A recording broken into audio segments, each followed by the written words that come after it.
Kansas City Chiefs are in uncharted waters headed into the game against the Chargers on Sunday. Much more to come and to talk about today on Locked On Chiefs. From the land of the free and the home of the Chiefs, this is the Locked On Chiefs podcast. And welcome back to another episode of Locked On Chiefs. Thank you for listening. And this is your Kansas City Chiefs podcast on the Locked On Podcast Network. Your team every single day. We are now the #1 sports podcast network in the country. Thank you all for that. We really do truly appreciate that. You make this happen for us. We do appreciate it. Today's episode is brought to you by FanDuel. If you want to be right in the middle of the action this season, visit FanDuel.com and place your live bets for the NFL season all season long. So much to talk about on today's show, and we are definitely in uncharted waters for this Chiefs team. What we're going to talk about a little bit later is what to watch this week against this Chargers team. We're going to talk about also what are they playing for? Are they playing for today in this season, or are they playing for the future? And we're going to start by talking about the state of the West. And as always on Wednesday, we have our buddy Matt Derrick with us. Matt is from Chiefs Digest and part of the 41 is the Mic YouTube channel as well. Thank you, Matt, for joining us. Really do appreciate it. Lot to talk about. Not a great game the other nights. And before we get to the state of the West, what were your initial thoughts, considering you weren't able to be here like you normally are after the game?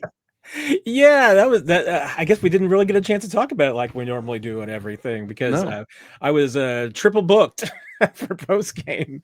So sorry I missed everybody. I was cold. I was outside for part of the post game for about 45 minutes, and I was tell you what, that was cold Sunday night. So I doubt it's going to be as much fun on Sunday either because it sounds like it's going to be like 24 degrees at kickoff for the noon game against the Chargers. But it was a frustrating game, Chris. I mean, it was a microcosm of this team season to me. Everything that they've done wrong all season was on display in that game.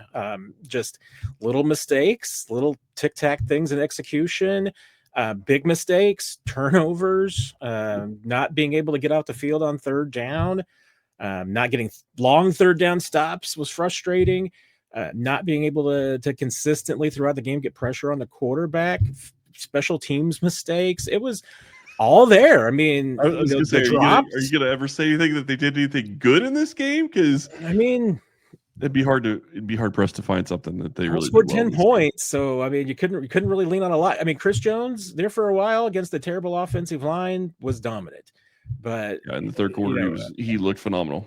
But even then, that turns back to the just not being able to do it consistently. And they got some pressure with the blitz occasionally, but they also got bit by it a couple of times when they left some guys wide open. So, I mean, this is kind of what this team has become. I mean, it's a team that is maybe lacks a little bit of discipline because mistakes, whether it's penalties or drops or what have you, have been a part of this team's DNA.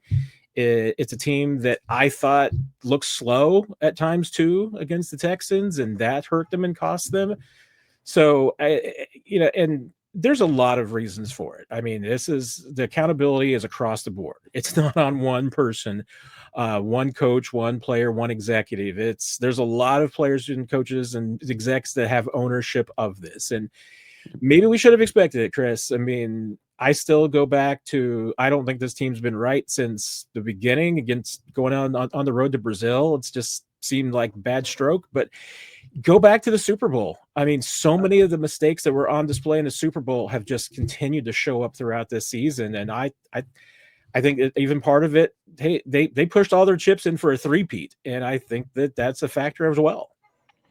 I don't know. I'm not going to disagree with you necessarily about the three-peat part of it, but what I will say is I think one of the things that I've been talking about with Ryan, and the more I look at this, the more it makes sense to me.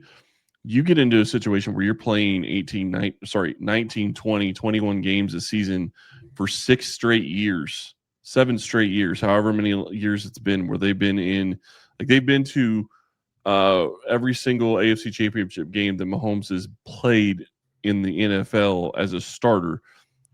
That is going to wear out a team, and that is going to wear out an organization.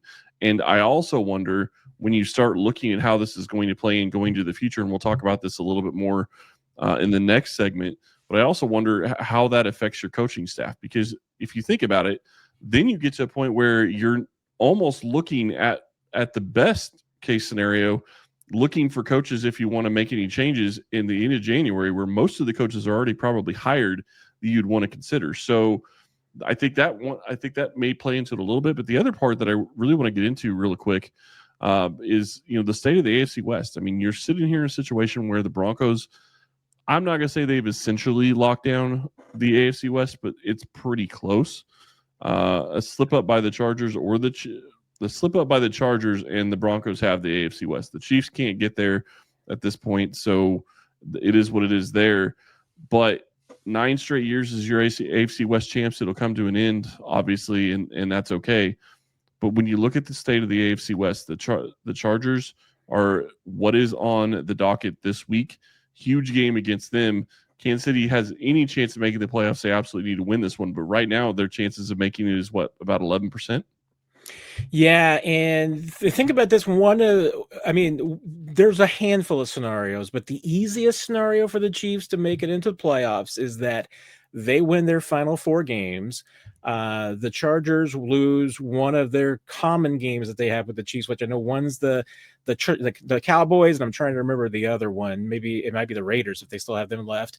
And they're going to have to lose to the Broncos in Week 18.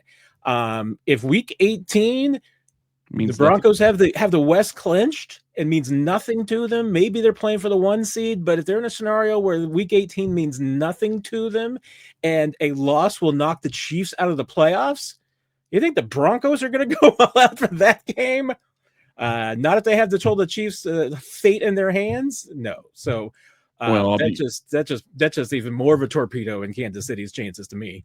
Yeah, to me, I look at this and I'm looking at it from the perspective I can't imagine Kansas City's even in the playoff scenarios by the time Week 18 happens, so I don't think it's going to matter. Probably not. Just the way that they played and their inconsistencies this year. But you look at it, and regardless, I think the Broncos are probably going to be in a position where they're fighting for the number 1 seed, I would imagine. It's possible they'll have that sewed up by Week 18. We'll see. But the reality is you look at how this is going to go against this Chargers team, and they took the Eagles to overtime to win. And it's a necessary win for them. Justin Herbert is coming off of surgery. Obviously, it's on his non-throwing hand, so that is going to be a little bit different. But this is a game that Kansas City absolutely has to win to have a chance to even make the playoffs. And it's going up and against an opponent that they probably should have beat the first time and didn't. Yeah, that Week 1 loss kind of, I think, started the whole cascade of this season in a lot of ways.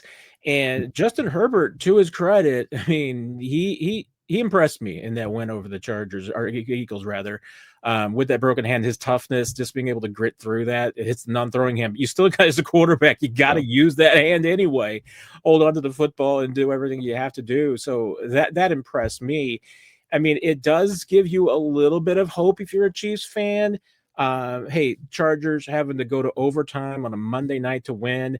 Then they're coming 2 time zones for a noon game for a 10 a.m. kickoff and their body clocks. So there's a few things going in the Chiefs' favor, but ultimately, one of the most important things going to come down to, Chargers are playing for the playoffs. They're right there in the battle. They're in the mode. And that Chiefs locker room on Sunday night after the Texans, that was a team that has acknowledged that their playoffs hopes are over. Their season's over. There was no doubt. That was the locker room of a team that knew it was eliminated on Sunday night. Yeah, and with the chances they have right now, it's pretty close to being eliminated as it is. When we get back, we're going to talk about specifically that a little bit further in whether or not they're playing for today or playing for the future right after this. There's no reason to let big wireless drain your wallet, especially during the holidays. Right now, Mint Mobile is running their best deal of the year. All of their unlimited plans are 50% off. That means you can lock in 3, 6, or even 12 months of unlimited premium wireless for just $15 a month. It's the easiest way to take your overpriced phone bill and give it to the full Scrooge treatment. And what makes it this even better is how simple Mint makes the switch. No contracts, no nonsense, just real savings and real quality service. Switching to Mint lets you keep your same coverage for a lower price. Set up only takes a few minutes. You can bring your own phone number and your own phone without any issues. The service is fast and super reliable and even on the go. Feels good knowing you're not overpaying just to stay connected. Turn your expensive wireless present into a huge wireless savings future by switching to Mint. Shop Mint unlimited plans at mintmobile.com/lockedonnfl. That's mintmobile.com/lockedonnfl. Limited time offer, upfront payment of $45 for 3 months, $90 for 6 months, or $180 for 12 months. Plan required, $15 a month equivalent. Taxes and fees. Initial plan term only. 35 gigabytes. Over 35 gigabytes may slow when network is busy. Capable device required. Availability, speed, and coverage varies. See mintmobile.com. Thank you for making Locked On Chiefs your first listen of the day, and thank you for making Locked On the #1 sports podcast network. You already live your team every day. Now take it up to a new level and go ad-free. Join the Everydayer Club today and get Locked On Chiefs with no interruptions, members only, Discord access, and more, all for just $5 a month or $50 a year. Go to lockedonpodcast.com/Everydayer Club to learn more. So much to talk about when we start talking about this team and whether or not they're playing for the future or if they're playing for maybe this week, maybe even making the playoffs, even though it seems like a very, very long shot at this point. Where do you sit on this? Because to me, I could see it both ways. And you're in a situation where you have a chance to have a situation where you can put some of your younger guys in a place where they can get some experience this year that will help you have an idea of what they can contribute in 2026. Yeah, there's going to be a lot that goes into it, Chris, as far as, who plays, how much they play, what do they play, because you've got a mix of situations. You've got guys like Jawan Taylor who are going to be free agents who are dinged up. Is it in the Chiefs' best interest and maybe even Jawan's best interest to just go ahead and shut him down, maybe not play him the rest of the way, let him get healthy? He's under contract for 2026, but it's pretty evident the Chiefs and Jawan Taylor are going to go different ways in the offseason. So, if you're the Chiefs, do you get ready for 2026 now, which, they've got Jalen Moore been playing at the right side, right tackle, which is where he will likely start next year. Josh Simmons will be back next year. He'll be on the left side. Right now, Esapole would honestly be in line to be your swing tackle, and so getting him experience on the left side as well would be great. At least at the NFL level, he played well enough Sunday that I think the Chiefs wouldn't mind seeing more of him. If Jawan came back, obviously Jalen can play on the left side and Jawan would play right. Trey Smith with not just the ankle but the back as well. Are you better off shutting him down? Especially with what you just invested in him for the long term. Exactly. I mean, and like I said, there's enough things that the Chiefs have to roll the dice on in order to make the playoffs that I don't know if there's really a whole lot worth in pushing it. Because at this point, even if you did make the playoffs, I don't know if you feel like that you're healthy enough and fresh enough to be able to make much of a run in the playoffs. So there's that. And there's no doubt your quarterback's a little dinged up too. So, that just adds to it. Yeah, and it goes even further because you have I don't know, I guess you would call Worthy the number 2 wide receiver. Your number 2 wide receivers probably needs off-season surgery.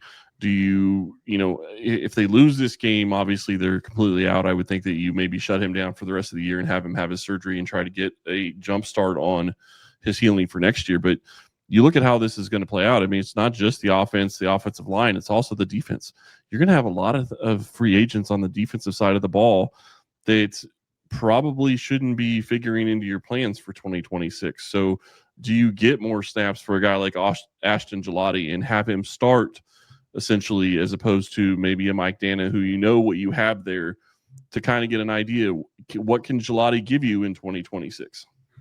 Yeah, and that goes back to, again, to some of the injuries and what do you do? And, Ashton Gelati, looked pretty explosive the other night. And is that because, hey, the elbow injury that he had earlier in the season is finally a little bit behind him and he's feeling stronger? Possibly.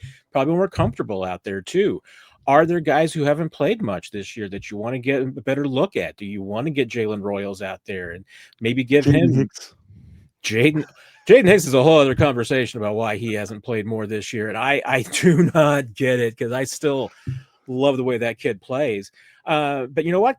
Chiefs really like Kevin Knowles. He looks like somebody that could be a player. And there's a handful of guys that obviously the Chiefs have signaled their preferences on. I mean, they're probably not bringing back Josh Williams next year, so he's probably not part of the equation. Trent McDuffie's dinged up right now. If you're interested in maintaining Trent McDuffie for the future, do you want him to be shut down and just be healthy going into the offseason? Or if you're thinking about moving on from Trent McDuffie and putting him on the trade market, do you want him healthy on the trade market rather than risking him with that hyperextended knee? So there's a lot of those decisions, because it's not just, free agents to be, it's trade candidates to be, it's guys that you like versus guys that are older and you're moving on from. And let's face it, the Chiefs understand. They know that they're good. There's going to be an overhaul of this team this year. Maybe not as much as some expect or some want, but they're definitely, when we see this team next year in September, they're going to be younger and faster, and they should be, than they are right now. Drew Tranquill, he is under contract in 2026, but you drafted Jeff Bossa. Is it possible that they give Bossa a chance to go out there? Not saying that Tranquill's played bad, but you start talking about what you have and what you need to get younger. Well, you can't move on from Nick Bolton, so that's not going to happen. Is it possible that you move on from Chenal? Yeah, it's possible. He's going to be a free agent, but Bossa, I would think, would fit in better in Tranquill's spot versus in Chenal's spot. And to me, I think Leo's the guy that they should be looking to bring back, because it's probably not going to cost that much. Yeah, and Tranquill's another one of those guys. I mean, he's going to be 31 next year. Yep. I think there were probably some signs that he just maybe a half step slower than he was last year. And I'll tell you, Chris, I mean, there were two guys that I saw in the locker room that spent a lot of time at their locker thinking, and it looked like just kind of contemplating things. And it was Travis Kelce and Drew Tranquill. And I couldn't help but thinking, watching both those guys, if they're thinking that this was maybe their last chance, for a playoff run. Maybe they just saw it end that night.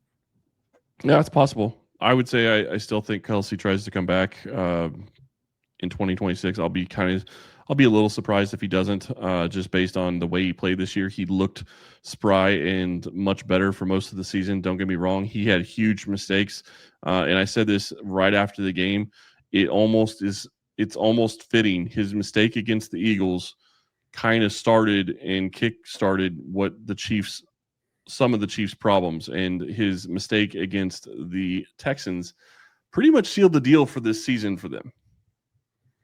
Yeah, and that was hard to watch, just the reaction that Kelce had. And I thought, hey, they kind of missed their chance earlier. I mean, once they fell down 20-10, you really didn't think that they were going to be able to put two scores back to back there at the end and pull it off. But just the reaction of both those guys, with Kelce on his final play and just being down on the ground. I mean, it's hard not to watch, because you've seen that guy just consistently make plays for this team and always be the guy that got it together and pulled it off. And to see him on that play, with that emotions going through him, I mean, it was an emotional thing to see. Yeah, it was brutal. And I will say this about Kelce as well. I do think that when you're looking at this and how this is going to play out for him, it's a question of, can he still play? Yes, I think he could in 2026. I don't think the wheels would fall off. I don't think they've fallen off of him yet. But his role has to be significantly different if he does come back in 2026. They can't have him have the role that he's had on this team for as long as he's been here. So that's going to be something that we're going to have to talk about. But there's plenty of time to have that conversation in the offseason.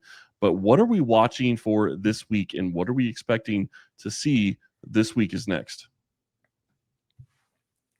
NFL Sundays move fast. One big play, and suddenly everything feels different. That's what makes live betting with FanDuel so exciting. You're not just watching the game, you're reacting to it in real time. With FanDuel, you can place bets as the action unfolds. Every drive, every momentum swing, every highlight moment. Live betting is the best when the game starts to shift. A receiver gets hot, a defense tightens up, or the momentum flips after a turnover. FanDuel lets you jump into the moment. Live spreads and money lines adjust instantly. Player props update as guys heat up. You can bet next touchdown scores, drive results, totals, and much, much more. It keeps you locked into every snap, every drive, every possibility. So if you want to be right in the middle of the action this season, visit FanDuel.com and place your NFL live bets all season long. FanDuel, the game moves fast, and so can you. What are you watching this week, Matt? Because to me, again, after talking about what we did this last segment, it kind of changes what I'm going to be looking for in this game and how the Chiefs go about it. Yeah, I mean, I'm not entirely sure how the Chiefs are going to go about it either. Will they just continue to go into this with the philosophy that they're still alive for a playoff bid and to go all out for it? Therefore, just playing this game as they would normally, play the starters, play the guys who are healthy. So, if some players are able to come back this week, like a Jawan Taylor, I still think it would be tight for a guy like Trey Smith, but it's possible. Trent McDuffie, another one of those who might be a little bit questionable for this week. How much do you push them? How much do you go for it and bring them along? Do you do any changes in the rotation? Do you see some of the younger guys get a little bit more snaps? Some guys that, especially if McDuffie's not there, do you get more work for Noel Williams and Kevin Knowles, those kind of guys? The safety rotation, do you change it? Defensive line in particular, because again, we're talking about some older veterans on that line that are not necessarily part of your future.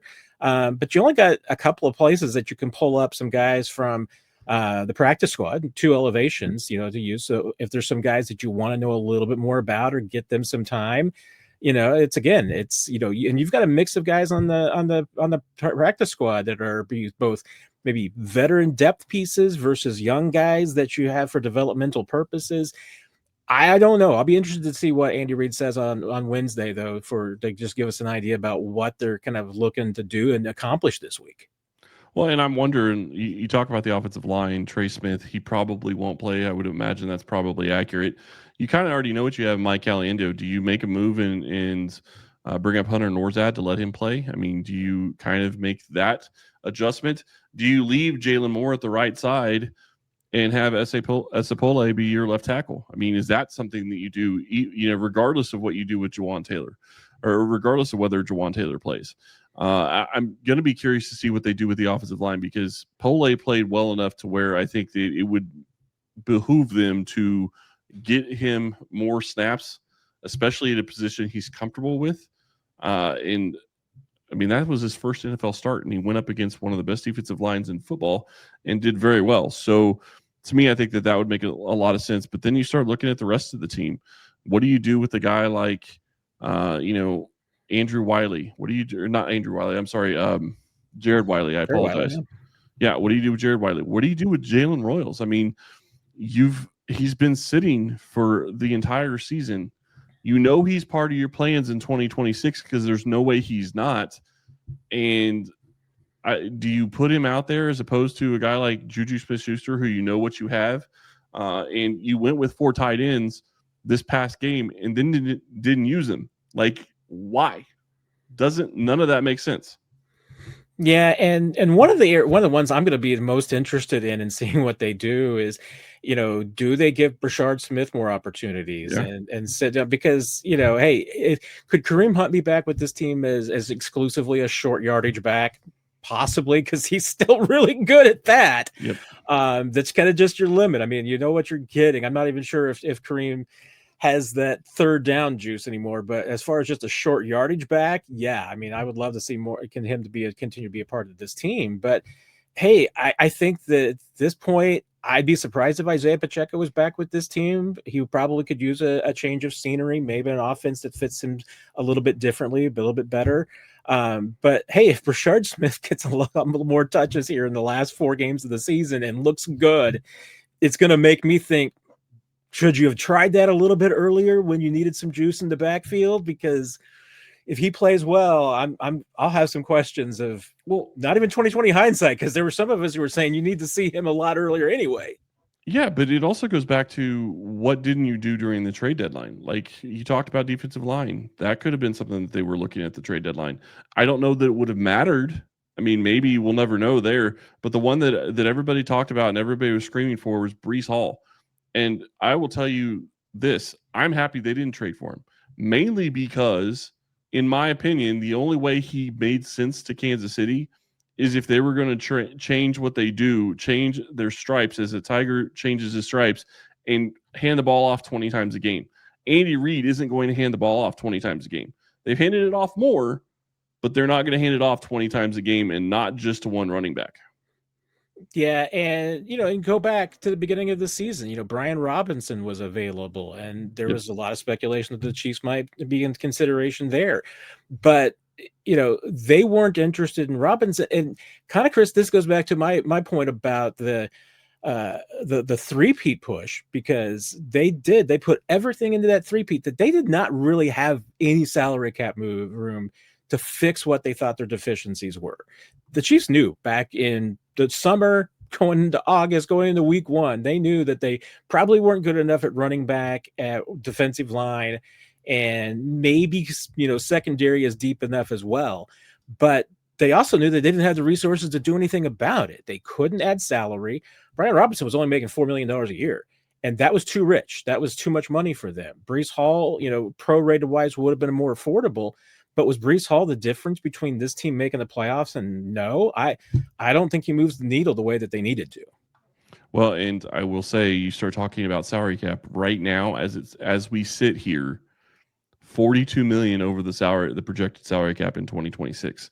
So obviously they have some moves that they have to make, and you're going to have to adjust Patrick Mahomes' contract. His number by himself is almost what puts them over the his number's, I think, close to 80 million, so it's probably 40 million high. So just adjusting his contract to being closer to what they've normally carried for him would be about right, but that's a big contract to adjust. And this is a time frame, and we've talked about this too over the past couple of years. This is kind of the time frame that you would have expected that they would be looking to kind of make some big adjustments to that deal. Is it something that gets done in this offseason that they make a huge adjustment to his contract, add maybe another 3, 4, 5 years to it to continue to be able to roll things forward, knowing that he's going to continue playing well past when it expires at this point? Yeah, they've got a couple of void years on the back end of that contract as of now for salary cap purposes. Wouldn't be surprised if maybe they add a few more just for the structure of that, but this is that one of those touch points, Chris. It is one of those times when it's kind of baked into the contract that the two sides are going to go in, tweak things, add some more money, move some money around, all those things to bring the cap number down. And it'll be interesting to see what, the philosophy of both sides is about the future. I mean, he's 30 now. I mean, this is going to be, kind of a little bit of Patrick Mahomes being able to signal a little bit about how long he will consider playing. Yeah, $78 million this year, $74 million in 2027 is what he's going to cost them in big over numbers. The next 2 years.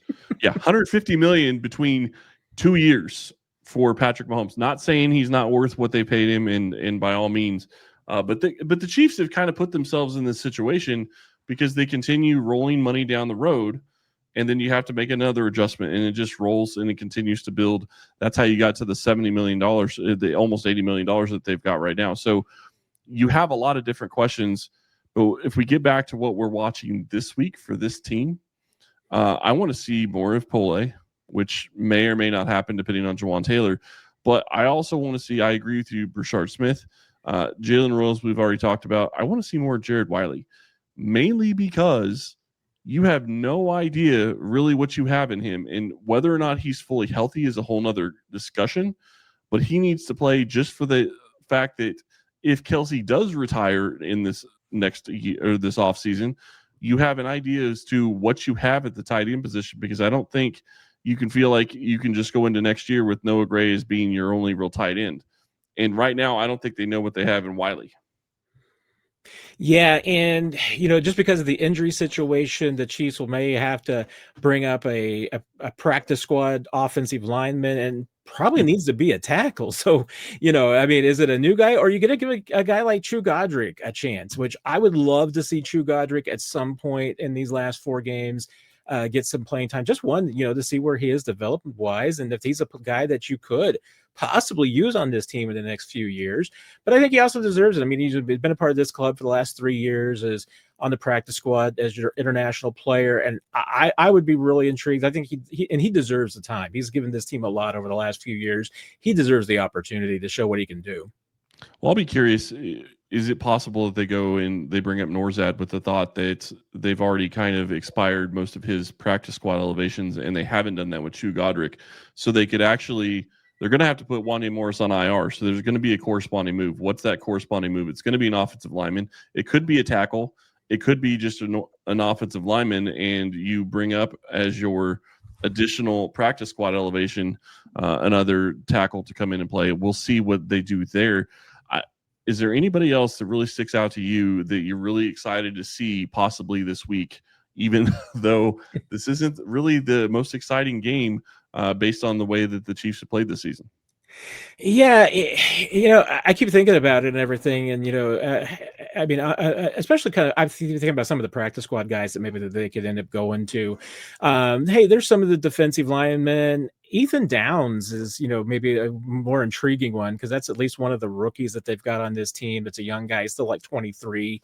I'd be interested in seeing that just because, once again, I mean, this team, as far as guys who are going to be playing on the edge, they got George Karlaftis, Ashton Gelati, and I mean, Mike Dan is still under contract, but it's wide open after that. You're going to have a lot of new faces on that defensive line next year, inside and out. So I wouldn't mind seeing some young guys just to see what they've got. Well, and the bigger problem that you're going to have is that you don't have the money to go out and sign them. So you're going to have to invest in draft picks.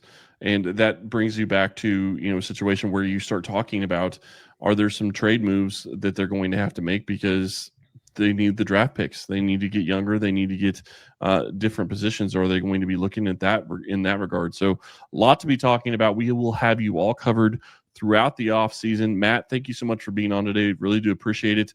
And we will be back tomorrow talking with the Locked On Chargers hosts about this crossover on this crossover episode and about this game. Thank you all for listening today, and we will talk to you tomorrow.